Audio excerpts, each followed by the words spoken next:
So welcome to Capsim. Before you get started on your research and development page and positioning your products, you'll want to have a better understanding of the industry, which can be found in your green booklet. Starting on about page 4, they begin discussing the sensor industry. It shows that in round 1, first the high-tech segment only accounts for about 30% of the market, and the low-tech accounts for 70%. By round 2, that's 40% and 60%, because the growth rate for high-tech is 10% a year, but the growth rate for the high-tech is 20% a year. This is shown visually on page 6, with the first chart here on the left showing round 1 as things begin to start, and there's a nice overlap segment here, so it is possible to play in both the high-tech and the low-tech games. But as you see, by round 4, that's starting to space itself out. By round 8, it's getting to be very hard to play the overlap. Each of the segments is described more fully on page 7, with the low-tech on the left and the high-tech on the right. Each of them have the same criteria, but they're different. But each criteria has different weights. For the low-tech, the price is the most important thing.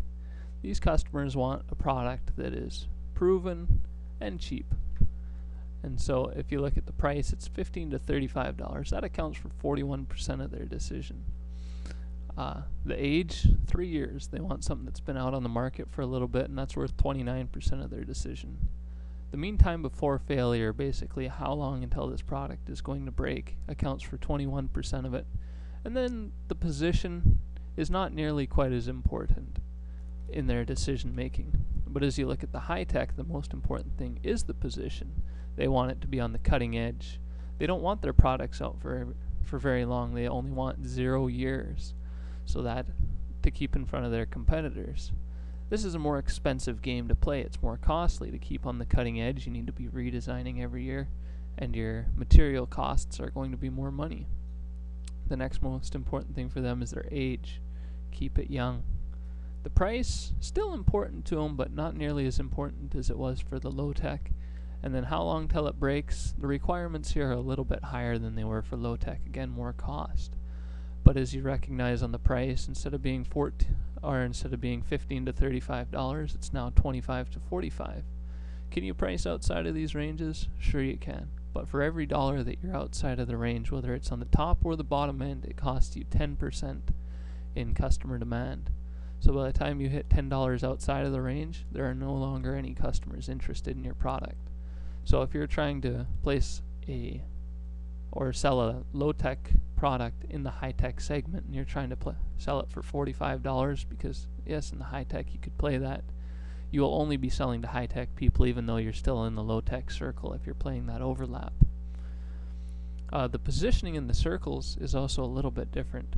As you look here, this is the low-tech. People like it to be right in the middle. Here's the fine-cut circle. Anything inside of the green, pretty much all people are going to be interested, with most people centering here in the center of the circle on the black dot. As you reach outside of this green circle into the orange, people are still interested in you, but not as much so. Right here on the edge, 99% of people are still interested in you, but by the time you hit the dotted line, there's only 1% of people that are interested in you anymore. For the high-tech, same thing. Within the circle, everybody's interested. By the time you're out in the orange, the further away you get, even from here, there's only about 90% of people interested in you. By the time you hit this leading edge, there's only 1% of people interested in you. As soon as you're outside of the dotted line, there's no longer people interested in your product. The ideal spot for them is right at the leading edge.